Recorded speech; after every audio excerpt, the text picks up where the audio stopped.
Hello दोस्तों, स्वागत है आपका हमारा यूट्यूब चैनल ज़मीन की सच्चाई में। दोस्तों आज आपको हम बताएंगे कि अगर आपके पास भी ज़मीन है, गांव में, शहर में, आपके पास ज़मीन है जो खेती हो रही है और उसका अगर सीमांकन हुआ पड़ा है, बहुत ही आपके दादा परदादा आपके पूर्वजों ने किया हुआ है, जैसे कि मेड़ वगैरह बना करके, और आप उसी पे अस्थिर से हैं, आप सोच रहे हैं कि कोई दिक्कत नहीं है, बहुत बेहतर है। क्या ये क्लियर है कि आपकी जितनी ज़मीन है वो एग्जैक्ट है उतनी ही? इसी बात का आज जो है हम चर्चा करेंगे कि आपकी ज़मीन अगर एक बिस्वा है लेकिन मौके पे ही ज़मीन कम है तो क्या होगा? आपको क्या करना चाहिए? इसी बात पे आज हम चर्चा करेंगे, इसी बात का जो है खुलासा करेंगे आज। हमारा टॉपिक क्या है, ध्यान दीजिएगा। 2026 में बिना नापी वाली ज़मीन सबसे बड़ा खतरा बन जाएगी। जी हाँ दोस्तों, सबसे बड़ा खतरा बन जाएगा इस 2026 में। अगर जिसके पास 1 इंच भी ज़मीन है और उसके नापी में अगर कमी है तो समझ लीजिए सीधा बेड़ा गर्क है उस ज़मीन का। तो ज़मीन आपके पास है, ये याद रखिएगा। ध्यान दीजिएगा, हमने हमेशा की तरह कुछ पहले से ही क्वेश्चन तैयार कर रखे हैं। अगर इसके अलावा कुछ पूछना है आपको तो आप हमें कमेंट बॉक्स से मैसेज कर सकते हैं, आपको हम जवाब जरूर देंगे। ध्यान दीजिएगा, और हाँ, वीडियो को लाइक कर दीजिए और चैनल को सब्सक्राइब कर दीजिए, क्योंकि आप सिर्फ देखते हुए चले जा रहे हैं, हमारे चैनल को तो सब्सक्राइब भी कर रहे हैं, क्योंकि ऐसा इन्फॉर्मेशन आपको हमारे अलावा, जो कि आपकी अपनी शुद्ध भाषा इस हिंदी में स्पष्ट रूप से समझाने वाला कोई नहीं मिलेगा। आप पूरे यूट्यूब के हिस्ट्री में खंगार लेंगे तभी आपको देखने को नहीं मिलेगा। ऐसा क्या है बिना नापे वाली ज़मीन? क्या होती है दोस्तों? ऐसी ज़मीन जो आपके पूर्वजों ने ऐसे ही नाप करके दे दी, मतलब कि सिर्फ भरोसे पे ज़मीन आपको मिल गई है। आपके पूर्वज भी उसी पे खेती बाड़ी करते हुए आ रहे हैं और मेढ़ चलते आ रहे हैं, लेकिन इसमें कई दिक्कत हो सकती है। जैसे कि मतलब समझ लीजिए, सही पैमाइश कभी हुई ही नहीं, सही तरह से पैमाइश कभी किया ही नहीं गया उस पर। न कोई लॉयर को बुलाया गया, न ही किसी लेखपाल को बुला कर उसकी पैमाइश की गई लिखित रूप में और तरीके से जो एग्जैक्ट होना चाहिए। यहाँ तक कि पुरानी रस्सी या फिर कदम से नापी कर दी गई हो, पुरानी नापी या फिर पैदल से, जो पैदल चलने के जो कदम होते हैं, कदम से कई लोग नापते हैं। कई लोग को भाई साहब पुरानी रस्सी नापते हो, ये इतनी फीट की रस्सी है, इसके हिसाब से इतना होगा। अरे सब चोचलेबाजी है। सीधा तरीका जो जेन्युइन तरीका है वो तरीका नापिए, फीते से नापिए, और वो भी लेखपाल या फिर कोई नापी वाला आदमी जो काम करता है उससे नपवाइए। एग्जैक्ट जमीन उतनी होनी चाहिए। नक्शा अपडेट नहीं है। यहाँ तक कि जो नक्शा है अब वहाँ कई डेवलप हो चुके हैं, रोड बन चुके हैं, सड़क बन चुके हैं, उसके बगल आपकी ज़मीन है, लेकिन नक्शा अपडेट नहीं है आपका। आपका नक्शा जो है पुराने तरीके से ही चल रहा है, आपको अपडेट करवाना होगा। आपको तुरंत उसके, क्योंकि जब भी वहाँ पे कुछ होगा, नया कंस्ट्रक्शन वगैरह बनेगा, तो आप अपडेट करा रहेंगे तभी तो आप उसी को ज़मीन दिखा पाएंगे, बता पाएंगे नक्शे के हिसाब से। सीमांकन अधूरा। सीमांकन, बाप रे बाप। सीमा, सीमा मैं बात कर रहा हूँ ज़मीन की बॉर्डर की, जो ज़मीन का जो लाइन बॉर्डर होता है, न कि सीमा हैदर की। तो आप लोग वो आप अपना दिमाग उधर में कम लगाइए, आपको यहाँ टॉपिक की तरफ देखिए। सीमा आपको जो है सीमांकन जो है सब क्लियर रखना है। सीमांकन कैसे होगा? जब आपने नापे बराबर का आ ही रही तो उसका मेड़ या दीवार कैसे खड़ा करेंगे आप? कल को वही पड़ोसी जो है घेरता चला जाता है ज़मीन, ये होता है। आगे बढ़ते हैं, ध्यान दीजिएगा। सबसे बड़ा खतरा कैसे शुरू होता है? दोस्तों सबसे बड़ा खतरा तब चालू होता है जब आप जो है बेफिक्र होकर जमीन पे खेती बाड़ी करते रहते हैं और हर बरसात में के पिछाड़ तो पानी भर जाता है। धान वगैरह तो पानी में ही होता है, तो पानी भर जाने के कारण जो मेड़ वगैरह होती है वो दिखती नहीं है। तो जो पड़ोसी होते हैं क्या करते हैं कि मेड़ काट कर थोड़ा बढ़ा देते हैं, आपकी ज़मीन में घुस जाते हैं, और आपको पता चल जाता है कि हमारी ज़मीन में मेड़ लग गया है। आप बोलते हैं अरे जानने तो क्या दिक्कत है, कोई टेंशन नहीं है, थोड़ा सा ज़्यादा करके वो जोत लेगा बोलेगा तो क्या हो जाएगा। लेकिन नहीं, वही सबसे बड़ी खतरा भी दिक्कत है। आपकी ज़मीन की पैमाइश, आपकी ज़मीन की नापी, आपकी ज़मीन का अंश वो कम हो रहा है। भले ही आपकी ज़मीन इसमें पेपर्स वगैरह में है पूरी, लेकिन मौके पे भी रहनी जरूरी है, क्योंकि कब्जा भी मायने रखता है। कब्जा भी कितने जमीन का ये भी मायने रखता है, क्योंकि आप नहीं करते, लेकिन आपको करना जरूरी है, रहना जरूरी है, बिल्कुल भी जरूरी है आपको। आपकी ज़मीन तो कोई भी घुसे, लड़ाई झगड़ा भी कर रहा, तुरंत कहना है पुलिस को बुलाइए और बता दिए सामने। इस सब मामलों में पुलिस की हेल्प बहुत अच्छी से होती है। ठीक है, आगे बढ़ते हैं।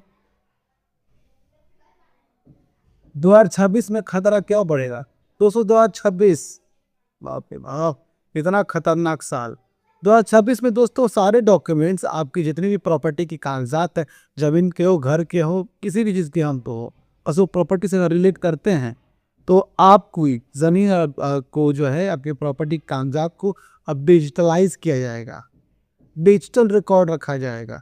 उसके दौरान टीम सर्वे के लिए आएगी, आपके ज़मीनों पर सर्वे करेगी, ड्रोन मैपिंग करेगी, ड्रोन नक्शा चेक करेगी।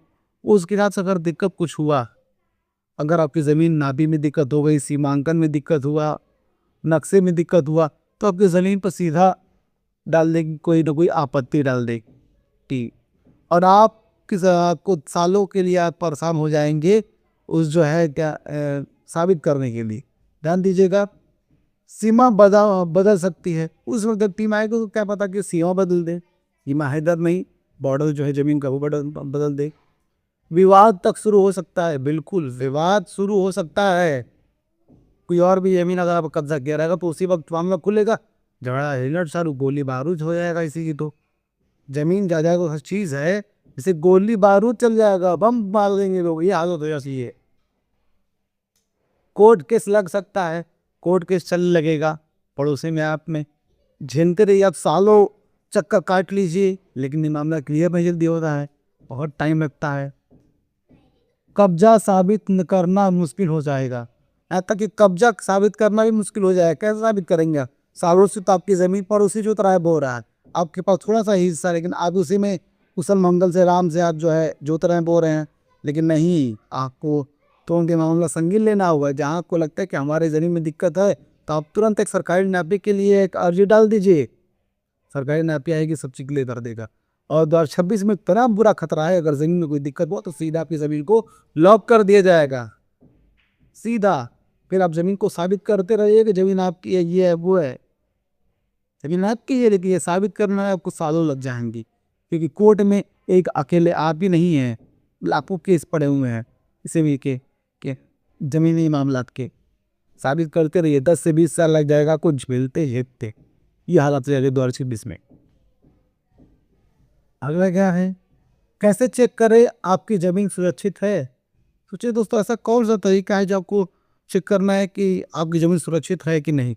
आपको हमेशा अपडेट रहने की ज़रूरत है। ध्यान दीजिएगा, ज़मीन की सीमांकन कराएं, ज़मीन का जो है सीमांकन कराइए। कैसे होगा? आप सरकारी अर्जी डालिए, लेखपाल के बाद आप तहसील में जाइए, वकील से सीधा वकील साहब बोलिए कि मुझे सरकारी नापी करवानी है मेरी ज़मीन पर, तो वकील आराम से दस्तावेज तैयार कर देगा, तुरंत एक अपील वहाँ पर दर्ज करवा दीजिए। सरकारी नापी के दौरान लेखपाल आएगा, पूरा नापी वगैरह लेकर के टीम लेकर आएगा, पूरा नापी करेगी, ज़मीन करेगा, ज़मीन करके जो ज़मीन की आगे नापी है वो नापी करेगा, नक्शे के हिसाब से आपके पेपर को चेक करेगा। उस भी आपसे जो भी ज़मीन आपकी जाता है कम करके दे देगा, अब सीमांकन मजबूत करा दीजिएगा। नक्शा और खतौनी मिलाएं, जो खतौनी में आपका नाम वही नाम, नक्शे पर नंबर होना चाहिए, ये भी क्लियर होना चाहिए। कोई भी अलग अलग मेल नहीं होना चाहिए, सेम एग्जैक्ट वही होना चाहिए। सरकारी नापी की कॉपी लें, आप सरकारी जब नापी करा लेंगे तो उसकी कॉपी ले लीजिए, क्योंकि मिलता ही है, लेकिन कई लोग भूल जाते हैं। तो लिखित रूप में एक सरकारी कॉपी मोहर के साथ आपको मिलेगी, वो हमेशा रखना है।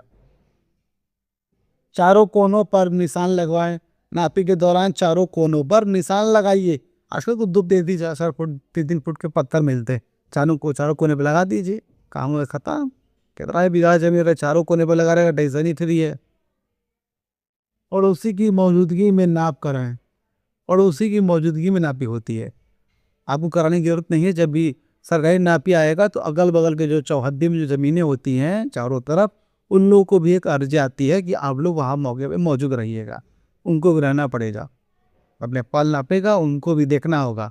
अगर वो लोग ज़्यादा नाका अपनी ज़मीन को बढ़ाए रहेंगे आपकी ज़मीनों में, तो उनको चुप रहना होगा। वो ज़मीन को नाप करके उतना हिस्सा काट करके आपके हिस्से में डाल देगा, क्योंकि वो सरकारी है। सरकारी काम में बाधा डालना बहुत ही महंगा पड़ सकता है भाइयों। आगे बढ़िए, ध्यान दीजिएगा। लोग सबसे बड़ी गलती क्या करते हैं? लोग सबसे बड़ी गलती ये करते हैं, सोचते हैं कि चलो पड़ोसी ही तो है, 2 हाथ ज़मीन जोत रहा है, बो रहा है, क्या दिक्कत है। लेकिन वही 2 हाथ कल को 10 हाथ की ज़मीन आपके ज़मीन से घेर ले, आपको ज़मीन में घेर लेगा, उसको जोत रहा है बो रहा होगा, आपको पता भी नहीं चलेगा। वो छोटा सा घाव कल का बहुत बड़ा बवासीर बन जाएगा, ये हालत हो जाएगी। वो छोटा सा प्रयास उसका कल को उसकी ज़मीन का अंश बढ़ा सकता है, वो दिखा सकता है सालों से कब्जा, कल को वही आपत्ति कर सकता है कि इसी चीज़ को लेकर एडवर्स पोजीशन का केस दर्ज करवा सकता है उस ज़मीन को हड़पने के लिए। ध्यान रखिएगा, आपको हमेशा चौकन्ना रहना है और ध्यान देना है, आपकी जो ज़मीन है उस पर आप हमेशा कायम रहिएगा। आगे बढ़ते हैं, ध्यान दीजिएगा। हमने अब आपको हम ये बताते हैं कि इसके हिसाब से हमारी लिखित में सेफ एडवाइस क्या रहेगी। याद रखिए, ज़मीन बचानी है तो उसकी सही नापी जरूरी है। आज जांच कर लेंगे तो कल विवाद से बच जाएंगे। बहुत अच्छी दोस्तों, तो आपको रुकना नहीं है, इस वीडियो को ध्यान से देखिए। वीडियो को पूरा देखने के बाद आप तुरंत अपने ज़मीन की नापी कराने के लिए जुड़ जाइए, आप जुट जाइए। आप क्या पता किसके हिस्से में ज़्यादा ज़मीन निकल जाए, आपकी ज़मीन कम है तो घबराना नहीं है, टेंशन नहीं लेना है। ज़मीन के सच्चाई चैनल को फॉलो करके रखिए। अगर आप फेसबुक पर देख रहे हैं तो फेसबुक फॉलो कीजिए, और आप यूट्यूब पर देख रहे हैं तो सब्सक्राइब कीजिए, क्योंकि ऐसा इन्फॉर्मेशन आपको कोई नहीं देगा। आपसे ये कहना चाहेंगे कि आप वीडियो को लाइक कीजिए, चैनल सब्सक्राइब कीजिए, और इस वीडियो को ज़्यादा से ज़्यादा लोगों तक शेयर भी कीजिए, ताकि सभी लोगों को यह बात पता चल सके कि ज़मीन की नापी करानी कितनी ज़रूरी है, उसकी सीमांकन कराना कितना ज़रूरी है, उसके डॉक्यूमेंट्स रहने कितनी ज़रूरी हैं। क्योंकि आपकी ज़मीन तय करती है कि आपका फ्यूचर कैसा होगा। आपकी पसंद का प्रॉपर्टी है तो आपके बाल बच्चों का फ्यूचर सिक्योर करता है वो, तभी तो बाल बच्चे आराम से उस पर ऐश करेंगे। आपने जो प्रॉपर्टी बनाई हुई है और प्रॉपर्टी किसी और के हाथ में चले जाए, ये बात का ध्यान रखना बहुत ज़रूरी है आपको दोस्तों। तो अगर आपको कोई भी दिक्कत हो, कोई परेशानी, आप मुझे कमेंट बॉक्स में मैसेज कर सकते हैं, मैं आपको उसका जवाब जरूर दूंगा। कोई परेशानी रहेगी मैं आपको उसका समाधान तक बताऊंगा। तो फिर मिलेंगे दोस्तों किसी नए वीडियो में, किसी नए टॉपिक की तरफ।